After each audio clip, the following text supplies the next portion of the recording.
segundo as vossas públicas profissões de fé como ministros do Evangelho, nós os batizamos em nome do Pai, do Filho e do Espírito Santo. Olá, tudo bem? Como você está? Como tem passado a sua semana? Como é que está o seu coração? Ansioso para descer as águas?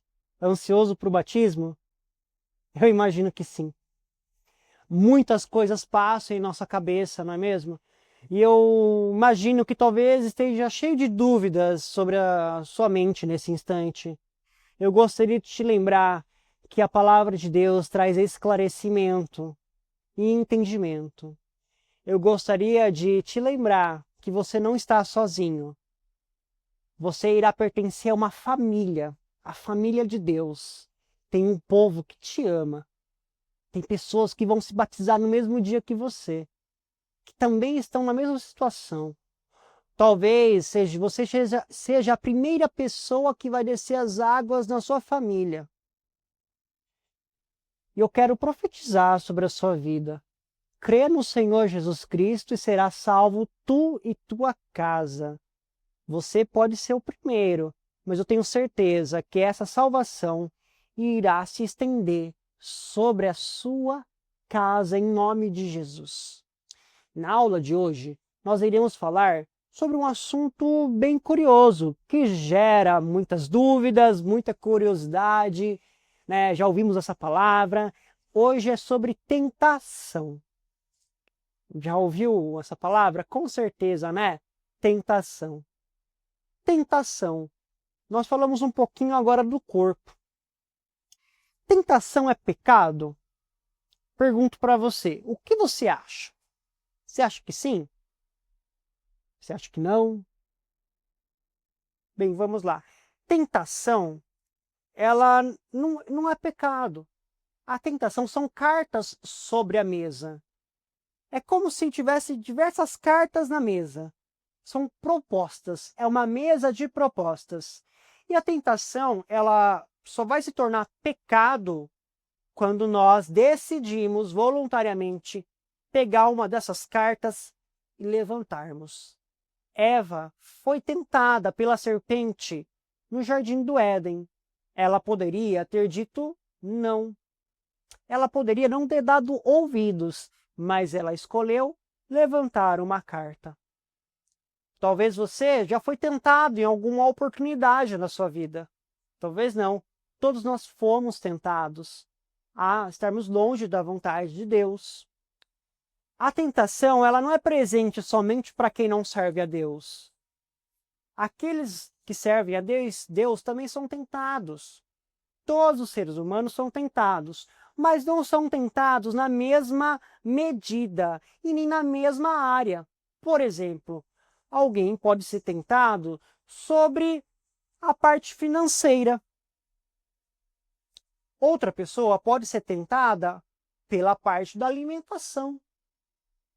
Outro pode ser tentado, talvez na parte sexual, talvez na parte moral, mentira. Mas é importante você entender que a tentação ela tem o poder de fazer você tomar uma decisão de sair da vontade de Deus. A tentação não é pecado. A tentação só se torna pecado quando nós colocamos a nossa vontade à disposição da tentação.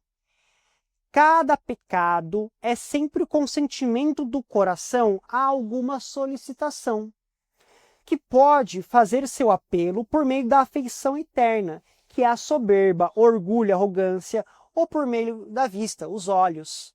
Então a tentação ela vai vir por meio dos sentidos, talvez da audição, da visão. Então ela vai chegar sobre o corpo da pessoa. E ela vai decidir se ela vai ceder ou não. Agora, uma outra pergunta para você. Quem é que tenta? Deus nos tenta? A tentação vem de Deus? O que você acha? Não, a tentação não vem de Deus. A tentação vem do diabo. O diabo, ele é o tentador. Ele nos tenta. E Deus? Deus nos tenta? Não, Deus não nos tenta. Uma palavra comum que você pode ouvir dentro da comunidade cristã é sobre prova, né? Deus nos prova para que possamos ser aprovados, mas Deus não tenta, mas Ele permite que a tentação ocorra na nossa vida. E o diabo nos tenta. O diabo, ele tentou até Jesus. Se você se atentar ao Evangelho de Mateus, onde tem o início da chamada ministerial de Jesus, nós vamos ver que Jesus ele é levado ao deserto. Por quem? Pelo Espírito Santo, para ser tentado. Então, quem leva Jesus no deserto para ser tentado? O Espírito. O Espírito é que guia Jesus pelo deserto. Então, o Espírito leva Jesus no deserto para ele ser tentado? Sim. Porque era um propósito de Deus que Jesus fosse tentado sobre todas as coisas. Então, olha só, Jesus, ele encarnado, então Jesus é Deus, mas ele é 100% homem, 100% Deus. Ele encarnado, ele viveu entre nós até dos 0 aos 30 anos. Ele ficou ali como carpinteiro. Dos 30, ele começa o ministério dele até os 33 anos, quando ele morre. Na verdade, ele entrega o Espírito ao Senhor, né? E ele cumpre o propósito de Deus na terra. A Bíblia fala que em tudo ele foi tentado, mas ele não cedeu. Ele resistiu à tentação.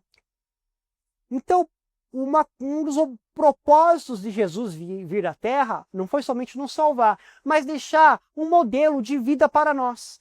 Então, quando nós copiamos Jesus, nós nos assemelhamos a Jesus, nós temos a oportunidade de vencer as tentações, porque ele venceu também. Ele deixou mais do que um caminho, ele é o próprio caminho, ele deixou um exemplo para que nós possamos seguir o exemplo dele. Olha, note só, Jesus foi tentado na parte física, que foi a parte de comida, bebida, sexual. O diabo fala sobre os pães. Jesus está com fome, 40 dias ali em jejum, e o diabo fala, transforma essas pedras em pães. Ele foi tentado na parte física. Jesus foi tentado no teste da fama. Fala assim, se você pular o processo, né? Ele poderia, se ele pulasse ali, ele mandaria os anjos a respeito para salvar ele. E Jesus foi tentado em relação ao poder. Né? Satanás ali ele coloca os reinos da terra. Então Jesus foi tentado sobre o ego, a fama, foi tentado sobre o poder, foi tentado sobre a parte orgânica. E ele venceu todas as tentações através da palavra de Deus. Se você ler essa parte, como Jesus venceu a tentação, note que Jesus ele está falando versículos para o diabo. O diabo fala propostas e Jesus responde palavra, propostas, palavra, tentação, palavra. Um dos meios de você vencer a tentação é a palavra de Deus. Como assim? O Espírito Santo vai fazer você se lembrar de todas as coisas. Ou seja, quando você lê a Bíblia, não é só para você ler naquele momento. Você vai guardar na sua memória e vai guardar no seu coração. No momento da tentação, o Espírito Santo está com você. Ele vai te ajudar a lembrar daqueles versículos que vão te dar autoridade, força e poder de decisão para vencer a tentação através da palavra de Deus. A Bíblia fala que não tem nenhuma tentação maior do que nós podemos suportar. Deus é misericordioso. Olha só, 1 Coríntios, capítulo 10, versículo 13. Acompanhe aí no seu material. Não vos sobreveio tentação que não fosse humana, mas Deus é fiel e não permitirá que sejais tentados além das vossas forças. Pelo contrário, juntamente com a tentação, vos proverá livramento, de sorte que possais suportar. Então aqui, o apóstolo Paulo coloca para os coríntios que é uma promessa. Então a tentação vem sobre você, primeiro, não vem uma tentação mais forte do que você pode suportar. Então você nunca vai poder dizer, era mais forte do que eu tentei resistir, era mais forte do que eu. Primeiro, não é mais forte que você. Deus é fiel, ele nunca vai dar uma tentação mais forte que você não possa sujeitar. Ok? Aqui é um primeiro fato. E outra coisa, Deus proporcionará um livramento para você.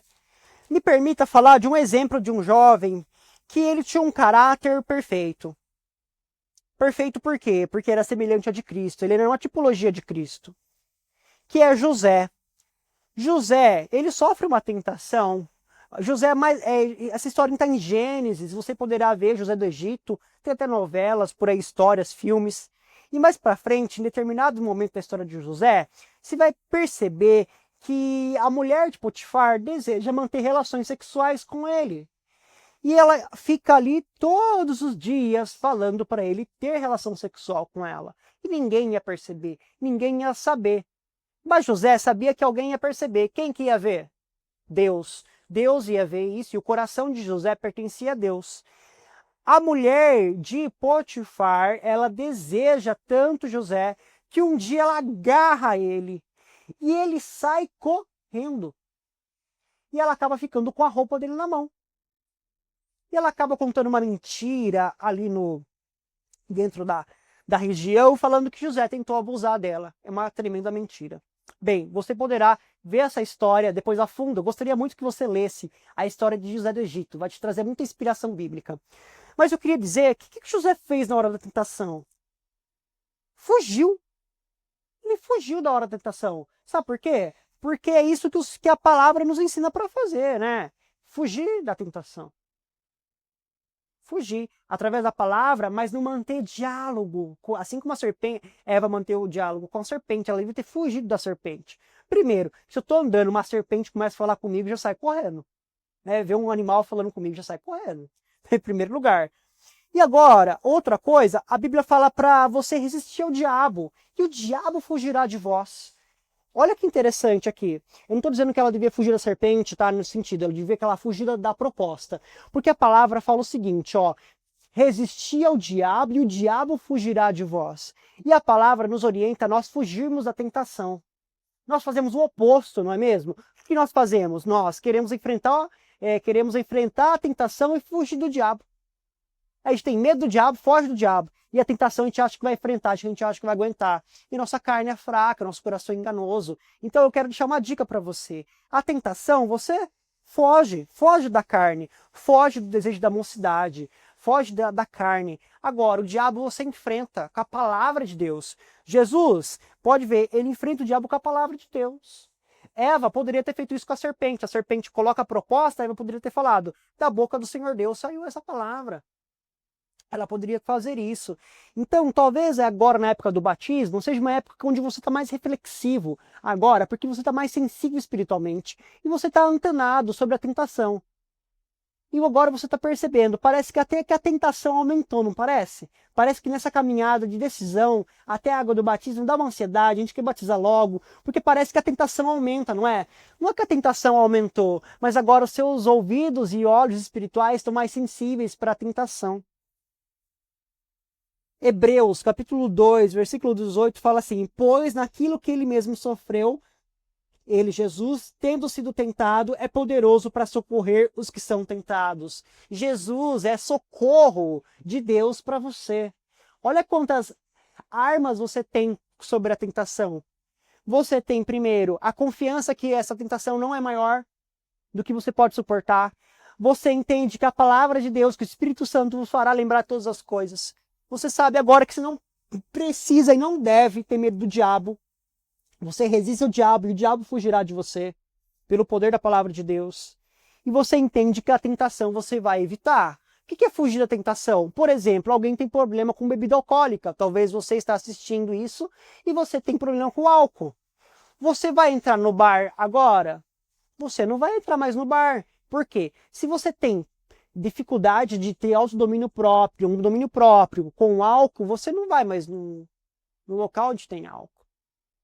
Se você tem pensamentos que, poxa, são pensamentos que não são pensamentos de vida, você vai evitar talvez alguns lugares que você frequentava antes que te trazem uma solidão.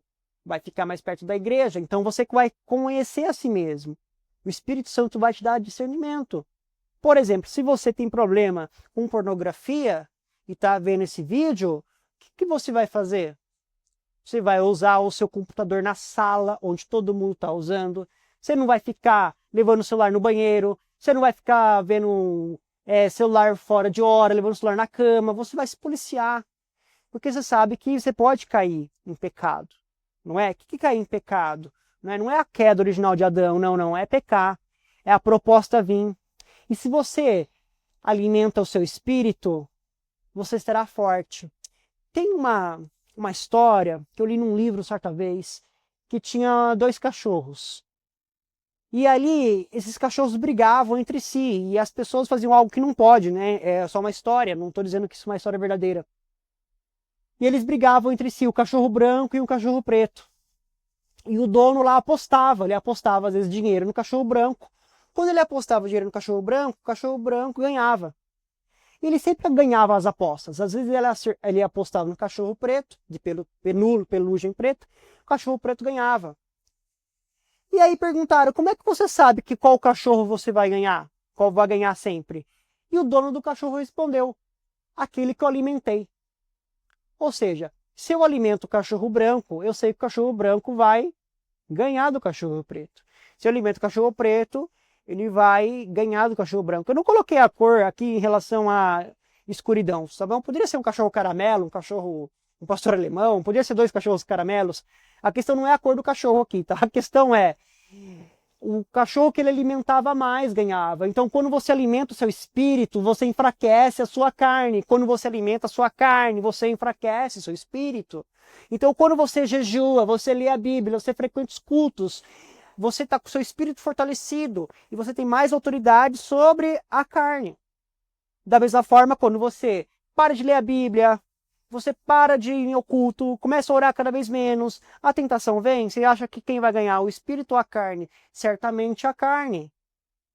E eu quero falar sobre a palavra tentação com você, tá? Os romanos inventaram a palavra tentação. A palavra tentação, na verdade, era um método para fabricar espadas. Então os romanos, eles pegavam metal, colocavam no fogo. Esse metal derretia. Quando o metal estava no fogo e ele estava um material transparente, dava para ver os pontos de fraqueza.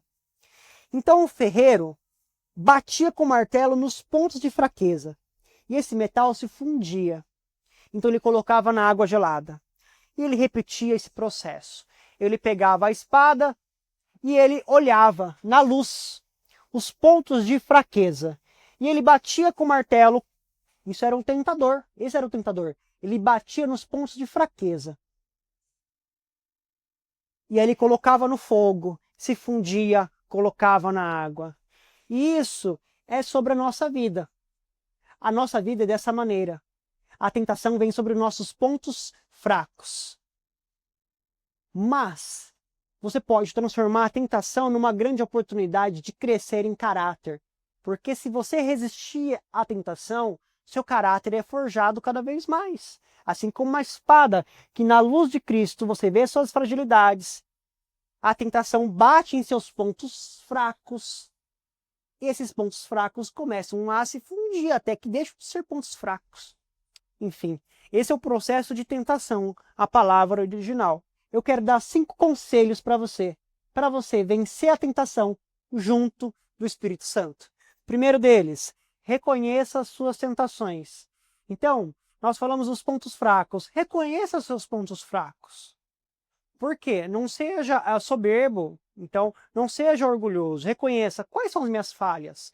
Pense, todos os seres humanos sofrem tentação. Nem todos estão na mesma área. Mas reconheça. Se quiser fazer esse exercício, escreva. Onde eu sou tentado? Você pode até colocar quando eu sou tentado. Que horas que eu sou tentado? Será que é quando acontece uma frustração? Será que a tentação vem quando você está frustrado? E aí vem essa vontade, você fala assim, quer saber? Eu vou colocar os 2 pés na jaca? Será que é assim que acontece? Ou é quando aconteceu algo muito bom? Às vezes a tentação veio quando acabou de receber uma bênção e você está tão bem espiritualmente que você abre brechas, você abre, lacunas espirituais. Enfim, você tem que mapear, tá bom? Se conhecer, reconheça suas tentações. Segundo conselho, resista ao diabo e ele fugirá de vós. Então o diabo, ele é o acusador, ele vai querer te acusar, mas lembre-se que Romanos 1,8 fala nenhuma condenação há para os que estão em Cristo Jesus. Vocês são nova criatura. Há um poder de Deus sobre a sua vida. Há um novo decreto de Deus sobre a sua história. Então você não está mais segundo a lei do pecado, mas está sobre a lei de Deus, a vida de Deus. Então, uma das piores coisas que o diabo, né, ele gosta de falar é assim, você não é digno de estar na casa de Deus porque você pecou. Você não é digno de estar na casa de Deus porque você pecou, porque você errou. Ele está esperando você errar para falar, tá vendo lá? Bem que falaram, você não ia dar em nada. Isso são mentiras de Satanás. Você não deve ouvir Satanás. Eva abriu o diálogo com o diabo. Ela pecou por causa disso. Sansão abriu o diálogo com Dalila e pecou por causa disso. José saiu correndo.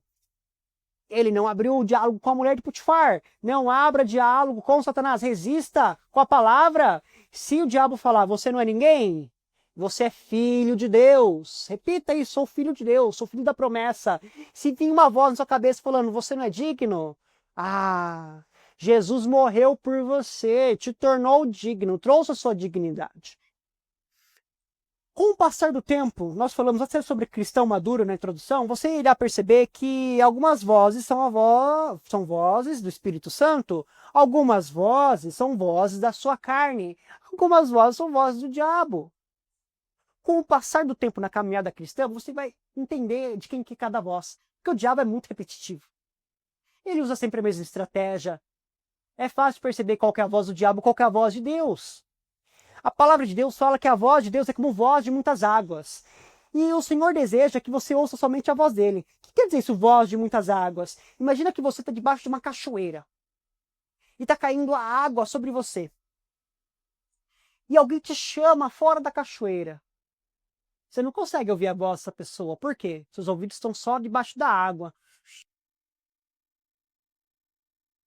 Isso é a voz de Deus. A voz de Deus, quando fala que é voz de muitas águas, quer dizer assim, você não consegue ouvir outra voz além da voz de Deus. Agora, imagine que você se afasta da cachoeira. Você ainda ouve ela, porque a cachoeira é uma coisa maravilhosa que Deus criou.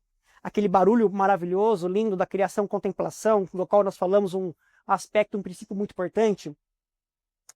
Você ainda ouve a cachoeira, mas está cada vez mais baixinha, porque está distante dela. E você começa a ouvir outras vozes que estão sobre você.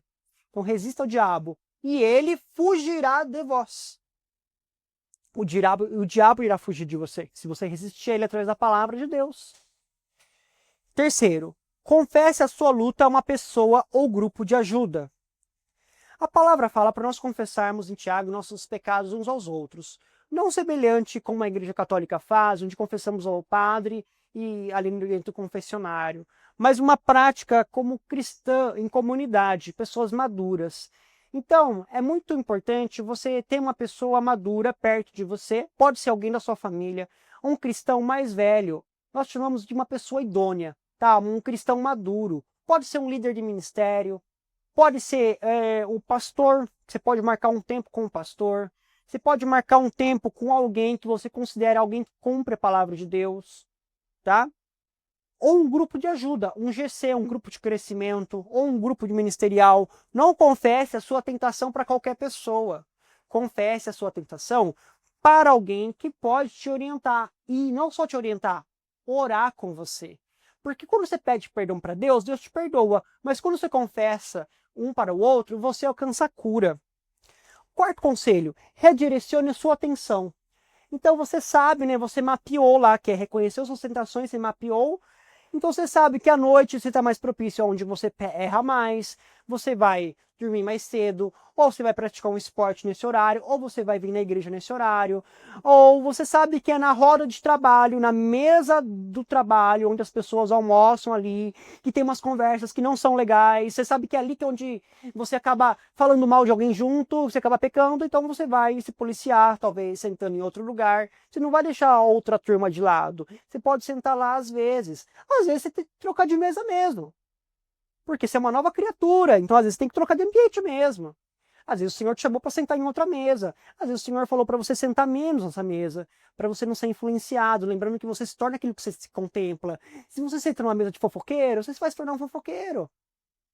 Sabe? Você pode redirecionar sua atenção, tá no grupo de WhatsApp da empresa, onde os rapazes lá mandam só bobagem. Sai do grupo. sai do grupo, muda o ambiente, redirecione sua atenção. Quinto, mas não menos importante, peça a ajuda de Deus, porque o Senhor está com você. Ele não vai dar algo maior que você não possa suportar. E aí na sua apostila nós temos algumas leis, tá? E alguns versículos que eu quero ler com você. Primeira lei, Deus ama você e tem um plano maravilhoso sobre a sua vida. Deus te ama. Você é digno sim, porque Cristo te tornou digno através do sangue.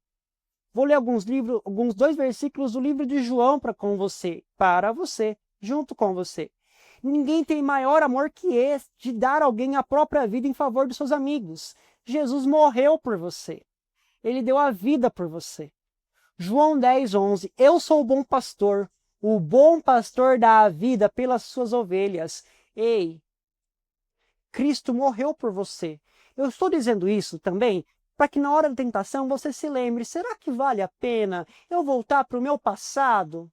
Sendo que Jesus morreu por mim. Ele morreu por você por amor. Segunda lei espiritual que está aí na sua apostila. O homem é pecador e está separado de Deus. Por isso, não pode conhecer nem experimentar o amor e o plano de Deus para a sua vida. Romanos 3:23, em outras palavras, vai dizer: pois todos pecaram e estão destituídos da glória de Deus.